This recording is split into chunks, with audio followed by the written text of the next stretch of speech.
Okay, so good morning, everyone. So I hope you're doing well. Everybody, hope you're doing well. So before we start, uh, let's have a prayer. Feel free to pause the video so we can conduct our Rosarian and Lasallian prayer.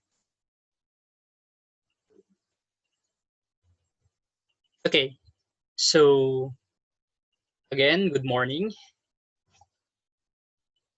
So I hope that everybody is present. I hope that everybody is watching this asynchronous lesson and I hope that you will learn something from me. So, first, before we start, I'll share you video. I want you to watch this video and tell me after I'll ask you question after you watch this video. So watch carefully.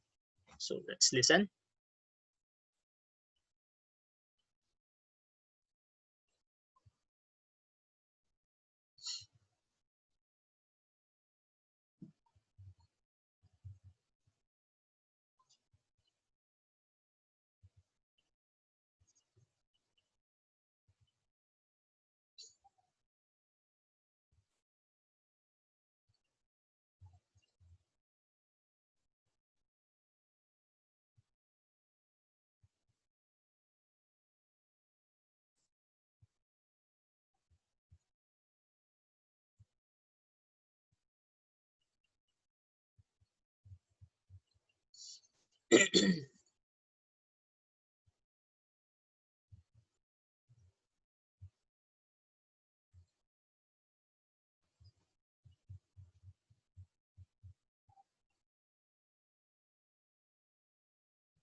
Okay, so based on the video that you have been watched, class. Again, based on the video that you have been watched, what is, sorry, so based on the video that you have been watched, what is, sorry, is communication. So ano yung tinatawag nating communication based sa video? May mga commercial pa tayo, no? So what is communication? Anyone?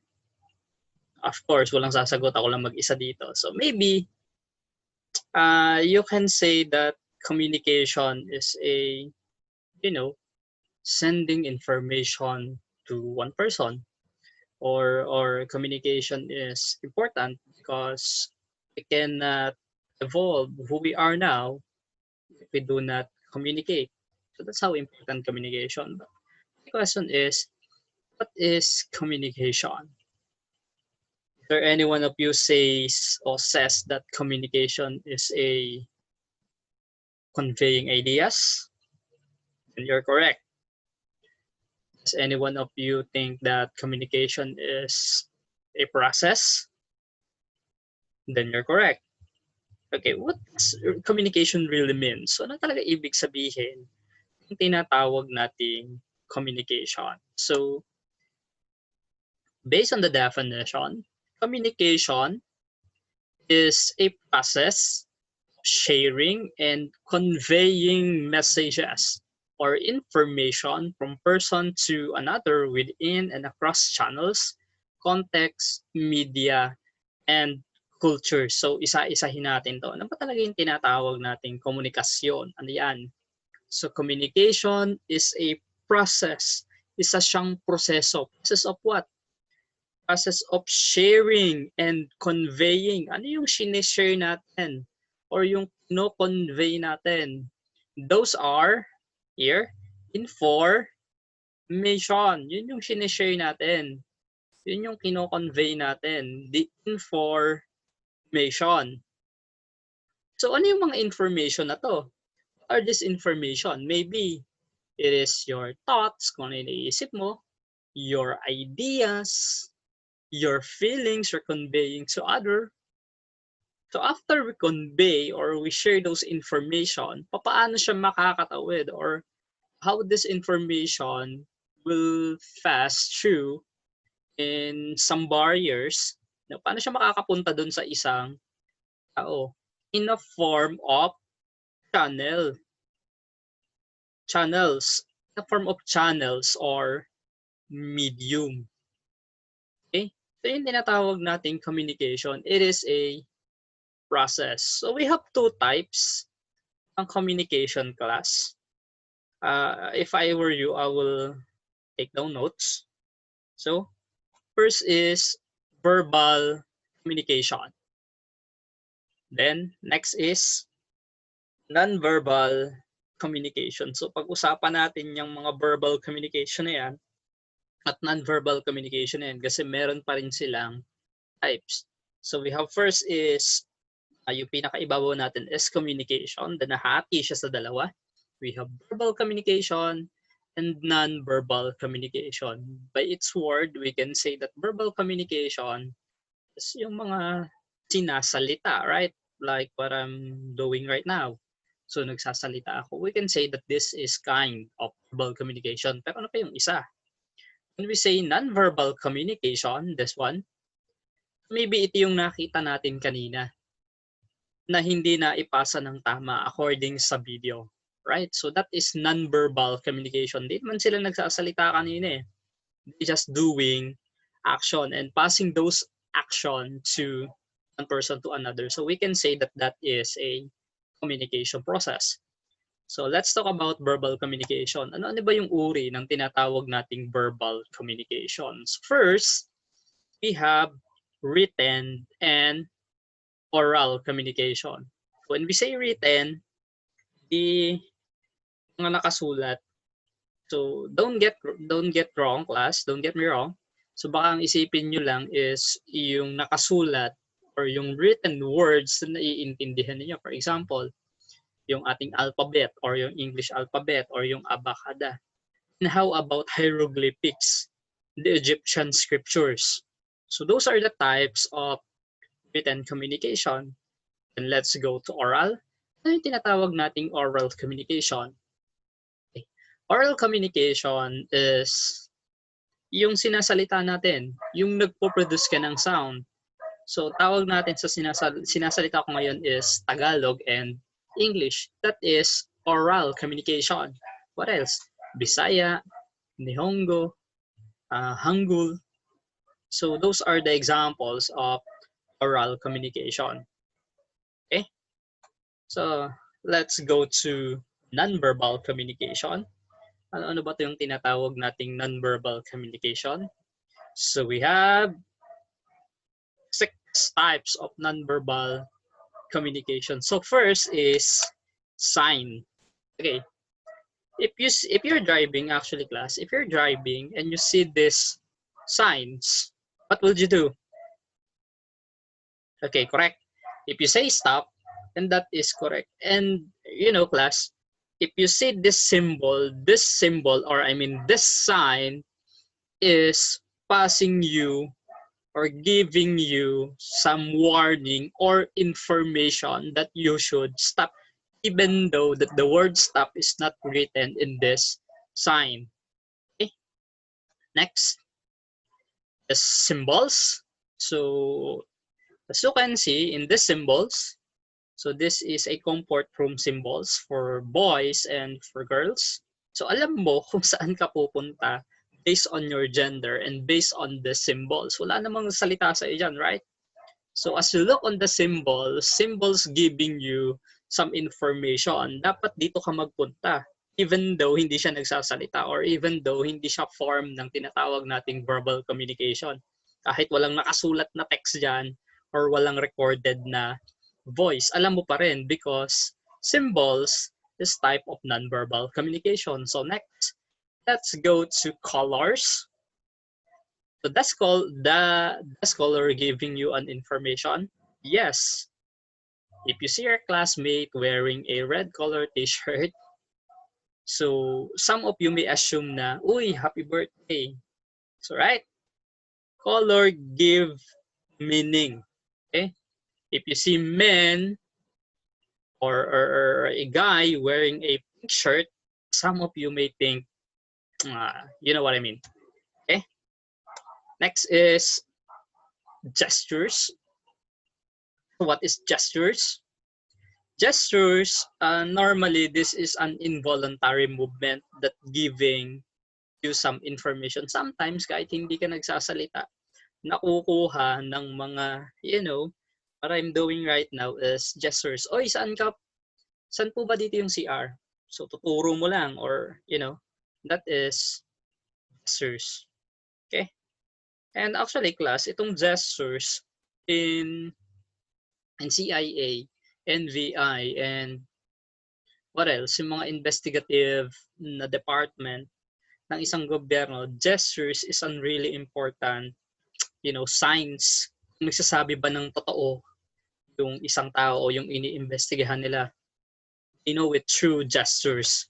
Also, through body language. Nandito si Vice President, ewan ko kung ano sinisigaw niya dyan, si Tao Mingsi yata hinahanap niyan. So body language.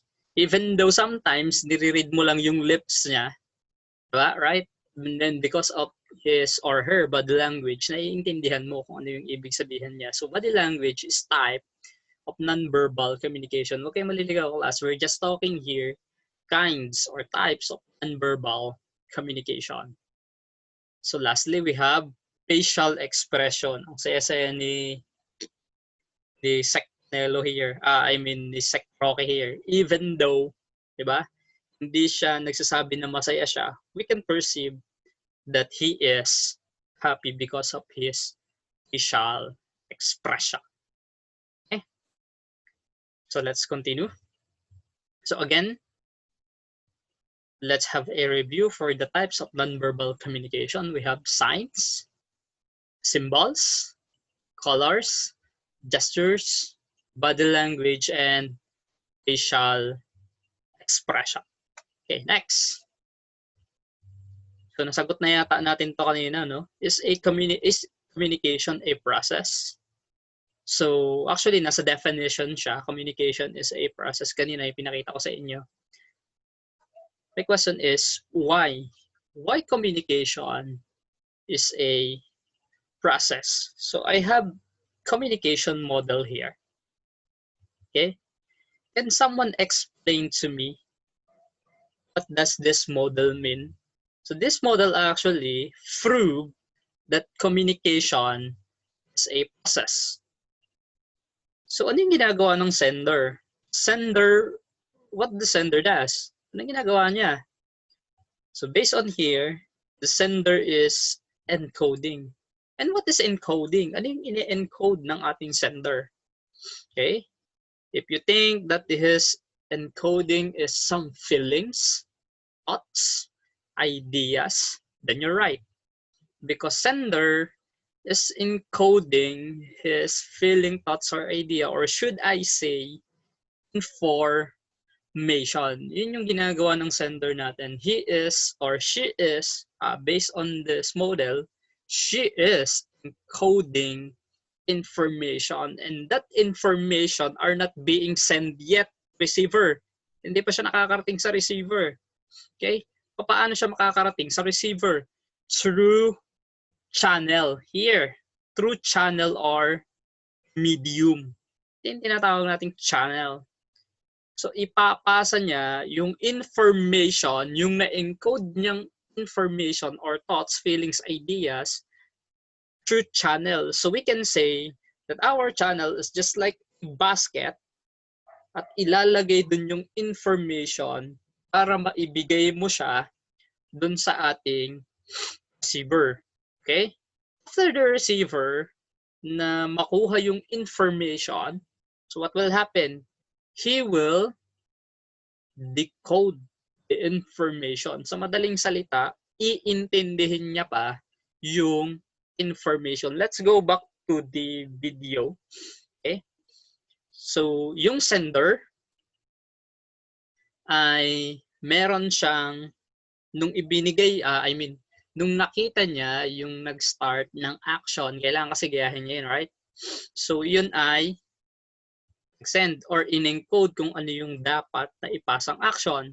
After ipasa, so paano yun makakarating? Ano yung naging representation ng channel? The action itself.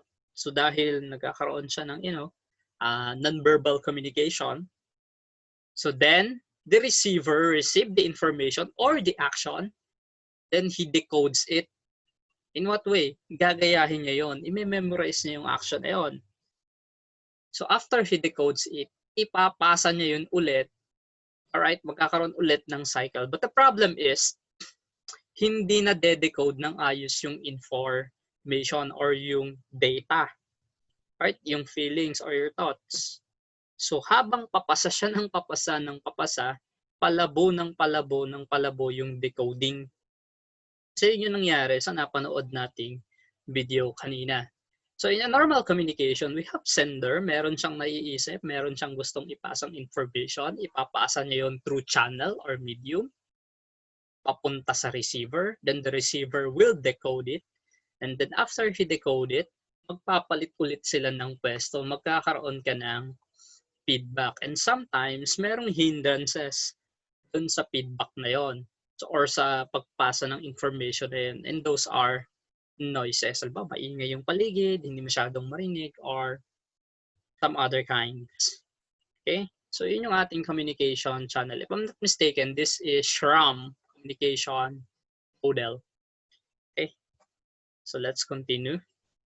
So, let's define yung tinatawag nating channel or yung media or yung tinatawag nating medium. Ito yung nagke-carry ng information. So, ano ba yung definition? On an example ng media or ng medium or ng channel. If you say language, you're correct. If you say letters, you're correct. If you say your television, you're correct. If you say Facebook, you're correct. internet, correct? So I think, you know what I'm saying. So lahat yan ay klase ng channels or medium. Billboards, traffic signs, traffic lights, lahat yan nagbibigay yan ng information. So what is media? So media is a communication channel through which news, entertainment, education, data, promotional message are disseminated. So sa madaling salita, yung media natin, katulad ng sinasabi ko kanina, these are the carrier of your information. Marami lang siyang uri. Okay? So ano yung binibit ng ating media? So based on the definition, it carries the news, the entertainment, the education, data, promotional message are being disseminated. So siya yung nagbibigay. And habang tumatagal yung panahon natin, class, the dissemination of information is very fast. Katulad dati nung Renaissance period. So kapag nakita nila na may kalaban, so let's say papali pa rin yung kalapate para makapunta dun sa isang, you know, sa isang base, then saka pa lang mababasa yung information. But ngayon, iba na siya. We pass information through Facebook. So sa isang segundo, sa isang minuto, libo-libo or milyon-milyon o daang-daang libo na agad ang makakakita ng information mo. So palago na ng palago yung ating tinatawag na media. Pa-advance siya ng pa-advance. Okay, so let's continue. Mahaba tayo sa media. So now, hindi siya basa. Siya. So my question is, how does media and information affect the communication? Again, uulitin ko lang ha. This time, ipapakita natin yung SRAM model para mas maintindihan nyo yung question. How does the media or the channel here, how does the media or the channel and information, ito, dalawang ito, so SRAM model na nandito is message, channel, and feedback, ito, itong mga to, affect the communication process because we understand communication is a process. Again, how does media here, the channel, and information, the message, affect the communication as whole? Okay? Feel free to pause at ilista nyo yan sa isang kapirasong papel. Maybe list down at least 3. Let's pause the video. Okay? If you already listed 3, so I'll say some. First, banggit ko na po. It gives faster communication. Example, nasa abroad ka or nasa abroad ang parents mo at ikaw ay nandito, you can always communicate. Yun yung isang epekto ng tinatawag nating media because if this media, say somewhat na verbal communication or language, salita ka lang, hindi ka naman pwedeng sumigaw mula Pilipinas hanggang papuntang Amerika. If this media evolved, so how does media, if this channel have been changed, nagbago siya, let's say naging internet siya, can communicate even with a long distance. That is the positive. So what is the negative? If bagal yung internet, that's one. Okay, so hindi kayo magkakaintindihan kasi sometimes naipahingi po ng see? So yun yung problema. And I think you get my point. So marami yan, maraming. Okay, another is how does information? So the information, pag mali naman yung asa ng information, katulad nga nung first video na ipipinanood ko sa inyo kanina, if the instruction is not clear, if the, you know, if mapangit yung sulat, so hindi siya mababasa talaga. Okay? So if you have any question, class, you can ask me in our consultation period. Okay? Next. Okay. Let's talk about media literacy, information literacy, and technology literacy. Hindi ko na alam kung saan ko ilalagay yung aking pagmumuka. around here. Okay? May tinatawag nating literacy. What does literacy means? Then muna tayo sa literacy. What is literacy? If you search on Google or on some dictionary, you may encounter the word able to read and write. So that is literacy. So what is media? Media is the carrier of your information. So pagsamahin natin. So media is, for example, ang media is the internet, the social media, the language, the letter, the text, right? That is media. Yun yung carrier ng information mo. So ano naman yung tinatawag nating literacy? Able to read and write. So what is media literacy? So media literacy is understanding what is media. So let's have a definition here. Let's read the definition.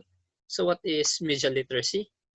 It is the ability to read, analyze, evaluate, and produce communication in a variety of media forms. So sa madaling salita, ability to read and analyze, evaluate, and produce communication. So we can analyze and evaluate. Naiintindihan mo kung totoo pa ba yung sinasabi ng isang media sa'yo. It is a fake news. It is true. So yung tinatawag nating media literacy. And not only that, we can produce communication, okay, in a variety of media form. That is media literacy. Now, let's talk about information literacy. Yung unang pinag-usapan natin is the carrier of message. Now, let's talk about the message literacy. Okay, the information literacy. Ano ba yung tinatawag nating information literacy?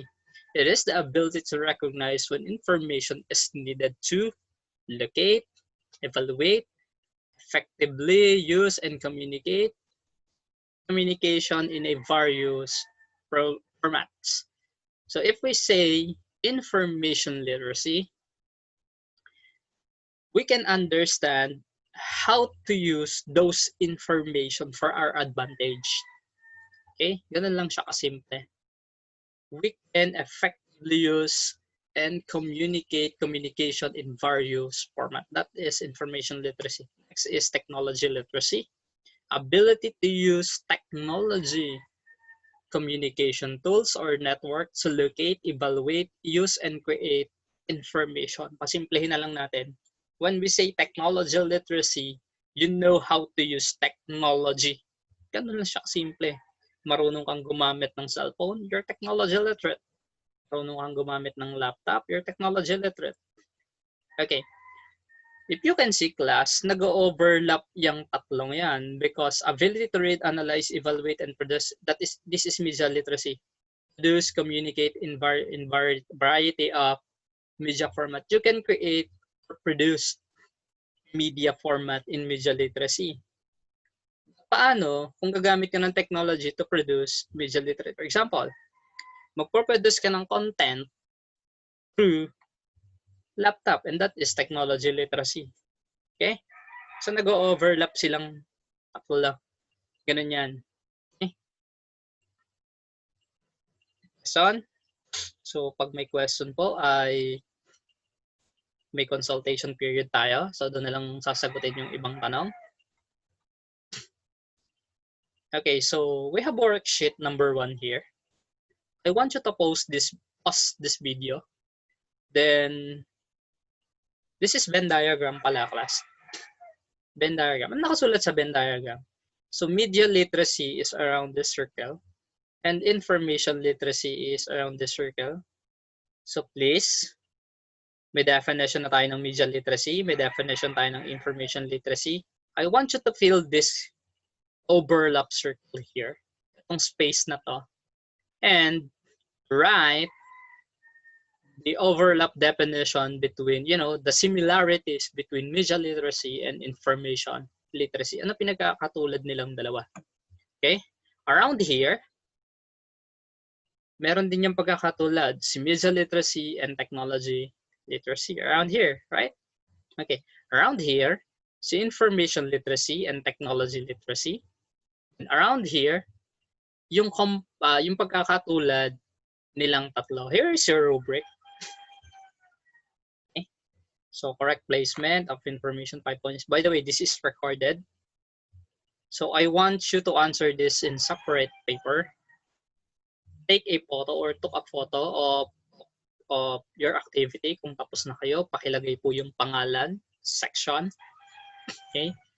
Then I will upload some, I will create maybe a folder or kung saan kayo pwedeng mag-upload ng inyong activity. Then paki-upload na lang po doon.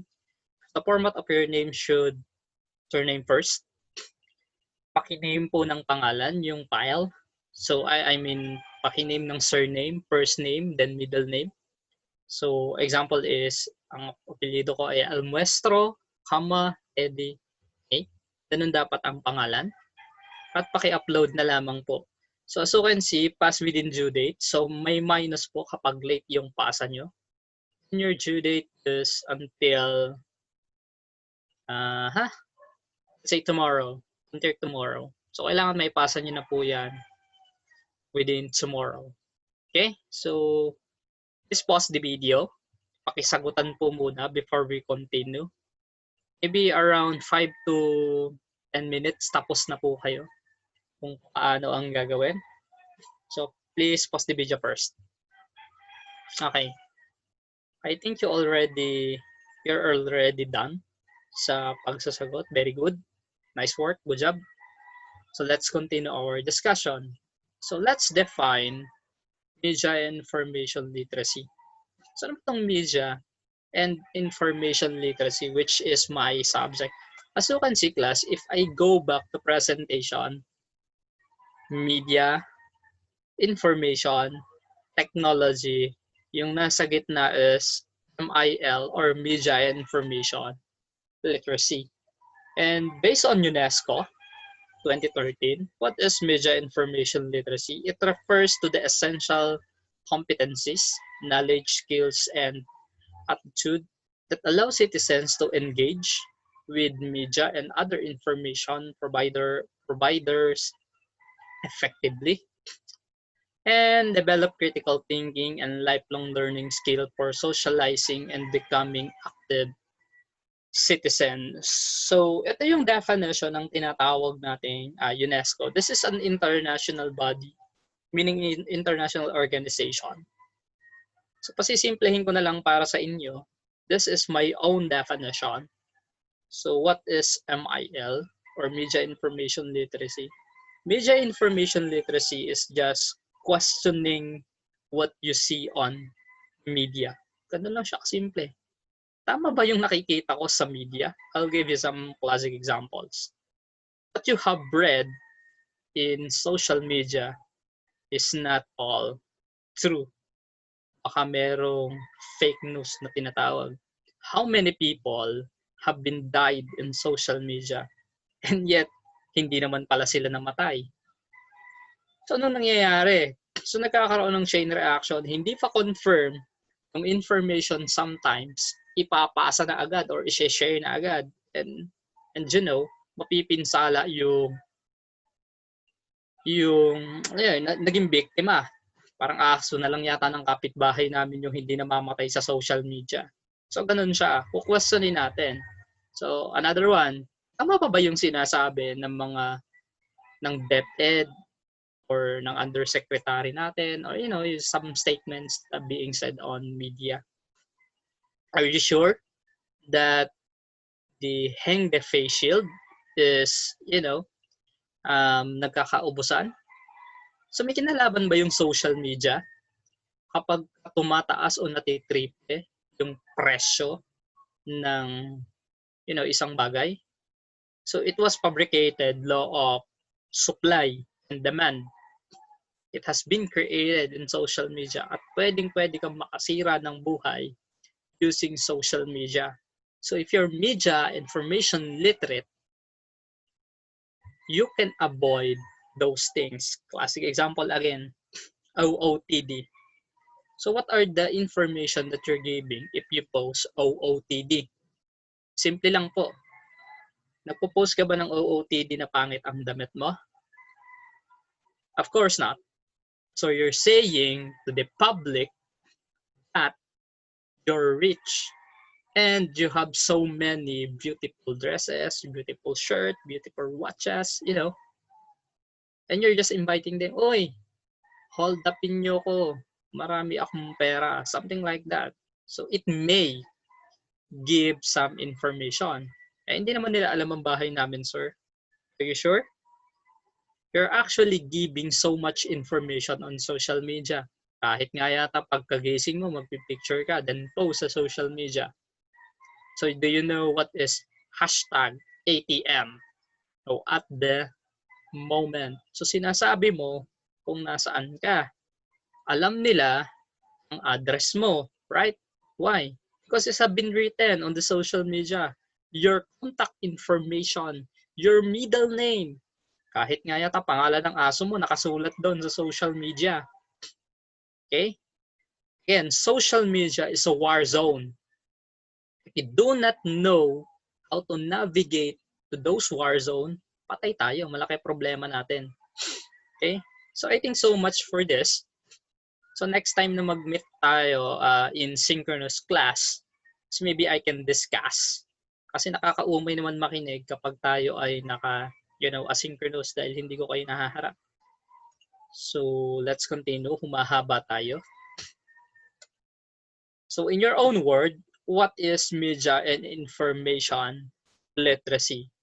So kung tayo ay naka-synchronous class, iisa-isahin ko po kayo. So since na hindi tayo naka-synchronous class, be honest, is define media and information literacy on your own word. And next time we meet, I'll call you randomly. Okay, maybe 3 or 5 person para lang matingnan ko kung sino talaga ang natuto. Okay? So next. So let's have our activity. So you should create a graphical representation, either flowchart or diagram, to illustrate how communication process influence your childhood until these days. So napakasimple lang. Create graphical presentation or flowchart. How media influence you as a child. Are you being violent because sa napapanood mong Dragon Balls or are you being violent because of the video games that you have been playing? Yung mga God of War or something like that. So paki-create lang po. At pumili lang po kayo ng isang media, for example, television lang kung television, radio lang kung radio, or Facebook lang kung Facebook, Twitter lang kung Twitter. Okay? You can pause the video. So ilalagay ko rin to. Pakilagay po sa isang papel, katulad ng worksheet natin kanina, worksheet number 1. So paki-drawing po sa isang papel, maybe plain paper, para mas madaling makita. Bond paper maybe.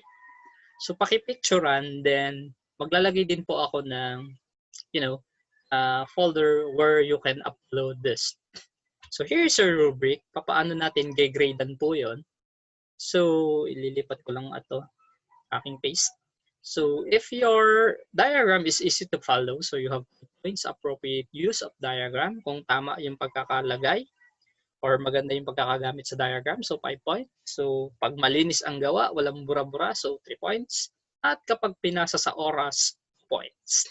So pag palate-late ang pasa, -2. Your due date is tomorrow also. Okay? So next.